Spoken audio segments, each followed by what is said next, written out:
Salut à tous, ici c'est Edson You. On est de retour sur ma chaîne YouTube pour une nouvelle vidéo. Dans cette vidéo, nous allons voir ce que le lait peut nous apporter de bien et de mauvais dans notre vie quotidienne de tous les jours. Donc, restez bien jusqu'à la fin de cette vidéo pour ne pas finir à l'hôpital à cause d'un verre de lait. Commençons la vidéo maintenant.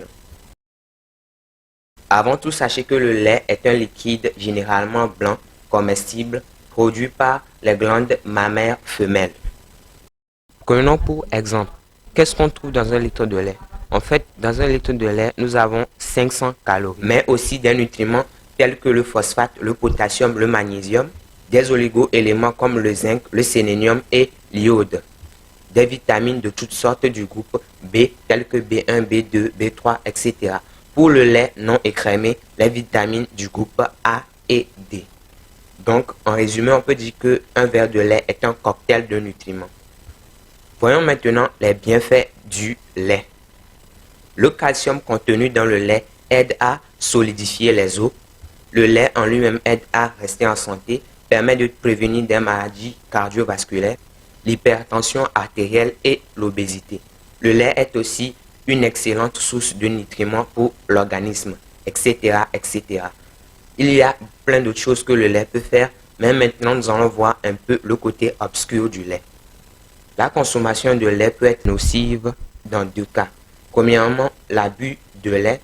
Boire trop de lait peut nous causer des symptômes tels que la diarrhée, des troubles digestifs, l'apparition des boutons sur le visage, sur le corps, etc. Le deuxième cas, l'intolérance au lactose. Premièrement, c'est quoi le lactose? Le lactose est un sucre complexe contenu dans le lait. Pour pouvoir digérer le lactose, le corps a besoin de lactase.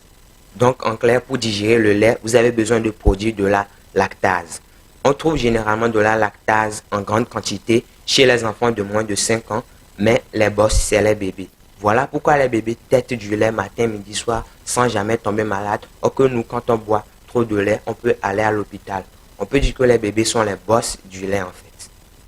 Il existe deux types de personnes. Ceux qui sont tolérants au lactose et ceux qui sont intolérants au lactose. Pour être plus précis, 65% des adultes sont intolérants au lactose, donc ne peuvent pas consommer du lait. 35% seulement peuvent en consommer sans problème, mais pas trop.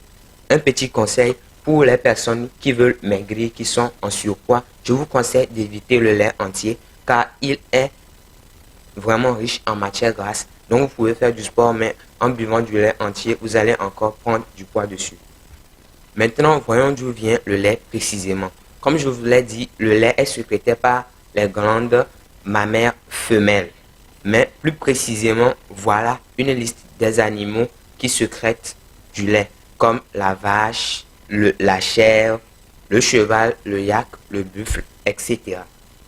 On trouve le lait dans les aliments comme le fromage, donc dans la pizza, dans les glaces, les smoothies, les gâteaux, les cafés au lait, etc. Donc, en résumé, dans cette vidéo, on a vu que le lait est un aliment complet qui permet de prévenir plusieurs maladies qui se consomment dans plusieurs sortes de...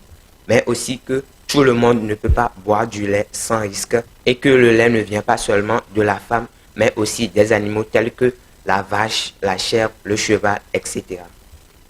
Un grand merci d'avoir regardé la vidéo jusqu'à la fin. Vous pouvez cliquer ici pour regarder une autre de mes vidéos. On se dit à la prochaine fois pour une nouvelle vidéo. Mais en attendant, vous pouvez vous abonner et liker la vidéo pour soutenir la chaîne. Merci.